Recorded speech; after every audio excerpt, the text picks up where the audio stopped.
Price the lord ಪ್ರಿಯರೇ, ದೇವರ ಅತಿ ಪರಿಶುದ್ಧವಾದ ನಾಮಕ್ಕೆ ಸ್ತೋತ್ರವಾಗಲಿ. ಇವತ್ತು ನಾವು ಪಿಂಡವಾಗಿರುವಾಗಲೇ ತಾಯಿಯ ಗರ್ಭದಲ್ಲಿ ರೂಪಿಸಿದವರು ಯೇಸು ಸ್ವಾಮಿ ಆಗಿದ್ದಾರೆ ಪ್ರಿಯರೇ. ಇದನ್ನ ನಾವು ಅರ್ಥ ಮಾಡ್ಕೋಬೇಕಾಗಿದೆ ಪ್ರಿಯರೇ. ಇವತ್ತು ನಾವು ಏನು ಮಾಡ್ತಾ ಇದ್ದಿದ್ದಾರೆ, ನಾವು ಸೃಷ್ಟಿ ಕಾರ್ಯಕ್ರಮದಲ್ಲಿ ನಾವು ಬರುವಾಗ ನಮ್ಮನ್ನ ದೇವರು ರಚಿಸಿದ್ದಾನೆ ಅಂತ ಹೇಳೋದನ್ನ ನಾವು ಮರೆತು ನಾವು ಏನ್ ಮಾಡ್ತಿದ್ವಿ, ಲೋಕದ ಕಾರ್ಯಗಳನ್ನ ಮಾಡ್ತಾ ಇದ್ವಿ. ಸ್ವಾಮಿ ಇಲ್ಲಿ ಹೇಳ್ತಿದ್ದಾರೆ, ನಿನ್ನ ಚಲನವಲನಗಳನ್ನೆಲ್ಲ ಗಮನಿಸಿರ್ತಕ್ಕಂಥ ದೇವರು. ಅದಕ್ಕೆ ಸಾಕ್ಷಿ ಕೀರ್ತನೆ 139 13ನೇ ವಾಕ್ಯದಿಂದ ಹಿಡಿದು 16ನೇ ವಾಕ್ಯದವರೆಗೆ ನಾವು ನೋಡೋದಾದ್ರೆ ಇದರಲ್ಲಿ ಬರ್ತದೆ, ನನ್ನ ಅಂತರೇಂದ್ರಿಯಗಳನ್ನು ಉಂಟು ಮಾಡಿದವನು ನೀನಲ್ಲವೋ, ತಾಯಿಯ ಗರ್ಭದಲ್ಲಿ ನನ್ನನ್ನು ರೂಪಿಸಿದವನು ನೀನಲ್ಲವೋ. ಸ್ವಾಮಿ ಕೇಳ್ತಿದ್ದಾರೆ ಇಲ್ಲಿ, ನೀನು ನನ್ನನ್ನು ಅದ್ಭುತವಾಗಿ ವಿಚಿತ್ರವಾಗಿ ರಚಿಸಿದ್ರಿಂದ ನಿನ್ನನ್ನು ಕೊಂಡಾಡುತ್ತೇನೆ. ನಿನ್ನ ಕೃತ್ಯಗಳು ಆಶ್ಚರ್ಯವಾಗಿದೆ ಎಂದು ನನ್ನ ಹೃದಯವು ಚೆನ್ನಾಗಿ ಗ್ರಹಿಸಿಕೊಂಡಿದೆ.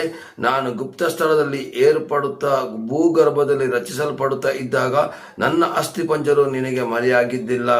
ನಾನು ಇನ್ನು ಕೇವಲ ಪಿಂಡವಾಗಿರುವಾಗ ನಿನ್ನ ಕಣ್ಣುಗಳು ನನ್ನನ್ನು ನುಡಿದವು.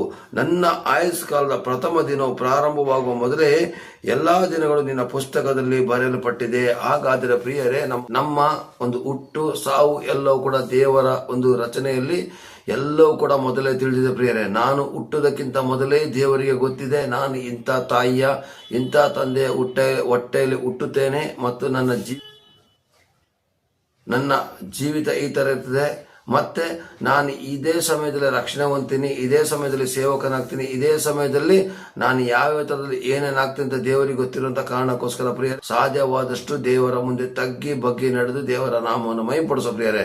ನಮ್ಮನ್ನ ಅಂತರೇಂದ್ರಿಯದಲ್ಲೇ ಕಂಡಿಡಿದಂತ ದೇವರು, ನಮ್ಮನ್ನು ತಾಯಿಯ ಗರ್ಭದಲ್ಲೇ ರೂಪಿಸಿದ ದೇವರು, ಪಿಂಡವಾಗಿರುವಾಗಲೇ ರಚಿಸಿದವರು ಅವರು.